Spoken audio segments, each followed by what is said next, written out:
Good afternoon students. हम नए पद्य की शुरुआत कर रहे हैं। अगले लेक्चर में हमने इस पद्य के इंट्रोडक्शन और कवि का जो परिचय वो प्राप्त किया। आज हम इस पद्य के पंक्तियों का सविस्तार वर्णन करेंगे। सबसे पहले मैं यहाँ से इस पंक्तियों को पढ़ूंगा और उसके बाद इसकी समझूती आपके समक्ष रखते हुए जाऊंगा। तो सभी विद्यार्थियों को इसे ध्यान से सुनना है। तो धरती की शान तू भारत की संतान, तेरी मुट्ठियों में बंद तूफान है रे, मनुष्य तू बड़ा महान है। तो यह काव्य आप 7वीं या 8वीं कक्षा में पढ़ के आए हैं, वही काव्य यहाँ पे रखा गया है। तो धरती की शान तो भारत की संतान, तो मनुष्य को धरती की शान कहा गया है और वह भारत की संतान है। तेरी मुट्ठियों में बंद तूफान है रे, मनुष्य तू बड़ा महान है। कि मनुष्य तेरी मुट्ठियों में तूफान बंद है और मनुष्य को धरती की शान कहा गया है, क्योंकि मनुष्य कुछ भी कर सकता है, उसके लिए कुछ भी असंभव नहीं है। इसीलिए कहते हैं कवि कि मनुष्य तू बड़ा महान है, तू बड़ा महान है, वीर है, तू सब कुछ कर सकता है। तो पहली 3 पंक्तियों में कवि ने धरती की शान के रूप में मनुष्य को बताया है और वो भारत की संतान है और उसके मुट्ठियों में, उसके हाथों में एक तूफान है जिसकी क्रांति से वो इस धरती को और इस दुनिया को बदल सकता है। इसलिए मनुष्य को बड़ा ही महान कहा गया है। आगे बढ़ते हैं। तू जो चाहे पर्वत पहाड़ों को फोड़ दे, तू जो चाहे नदियों के मुख को भी मोड़ दे। कि मनुष्य में इतनी ताकत है, इतनी बुद्धिमत्ता है कि वह चाहे तो पर्वत को भी फोड़ सकता है। फोड़ना यानी कि तोड़ना, काटना। मनुष्य अपनी बुद्धि कौशल्य की प्रतिभा से पर्वत के पहाड़ों को भी तोड़ सकता है। तू जो चाहे नदियों के मुख को भी मोड़ दे। मनुष्य चाहे तो वो नदियों के मुख को भी मोड़ सकता है।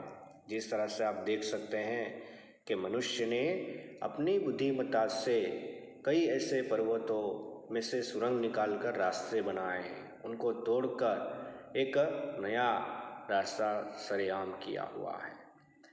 और मनुष्य ने नदियों के मुख को भी मोड़कर एक प्रकार से बंध बनाकर उन पानियों को घेरे रखा है और उन नदियों के मुख को मोड़कर जहाँ पानी की किल्लत है वहाँ पर पानी को भी पहुँचाया है। तो मनुष्य बड़ा महान है। क्यों? क्योंकि मनुष्य अपनी बुद्धिमत्ता के द्वारा ऐसे असंभव कार्यों को भी संभव कर सकता है। तू जो चाहे माटी से अमृत निचोड़ दे, तू जो चाहे धरती को अमृत से जोड़ दे। कि मनुष्य चाहे तो वो माटी से अमृत यानी कि जो जल है, पानी है, उस अमृत को भी निकाल सकता है। तू जो चाहे धरती को अंबर से भी जोड़ दे।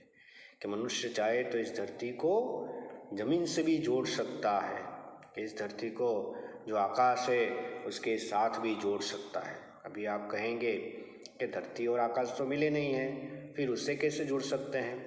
तो आपको बता दें कि मनुष्य अपनी बुद्धि का प्रयोग करके चित्र के जरिए भी धरती को आकाश से जोड़ सकता है। मनुष्य के लिए कुछ भी असंभव नहीं है। तो कवि कहते हैं कि मनुष्य अगर चाहे तो वो धरती से अमृत को भी निकाल सकता है और मनुष्य चाहे तो इस धरती को आकाश से भी जोड़ सकता है। आगे बढ़ते हैं। अमर तेरे प्राण मिला तुझको वरदान, तेरी आत्मा में स्वयं भगवान है रे। के अमर तेरे प्राण मिले हैं तुझे, इस अमरता का तुझे वरदान मिला है और तेरी आत्मा में स्वयं भगवान का वास है। इसलिए मनुष्य कुछ भी कर सकता है। कि हम सभी जानते हैं कि जो हमें जन्म मिला है वह केवल एक क्षण के लिए मिला है, एक जन्म के लिए, एक समय के, एक काल के लिए मिला है। और ये वरदान केवल मनुष्य को मिला है। वैसे तो इस धरती पर कई प्राणी भी है, पशु पक्षी भी है, लेकिन मनुष्य ही ऐसा एक प्राणी है जिसे बोलने का, समझने का और अभिव्यक्ति करने की जो एक अनोखा वरदान है उसे प्राप्त हुआ है। इसलिए कवि कहते हैं, अमर तेरे प्राण मिला तुझको वरदान, कि अमरता का यह जीवन प्राण के रूप में तुझे यह वरदान मिला है और इस प्राण की आत्मा के रूप में स्वयं भगवान तेरे अंदर है। इसीलिए मनुष्य के लिए कोई भी कार्य असंभव नहीं है। वह मनुष्य अपनी मेहनत से, अपने बुद्धिमत्ता से और अपनी लगन से कुछ भी कर सकता है। यह बात इन पंक्तियों में बताई है।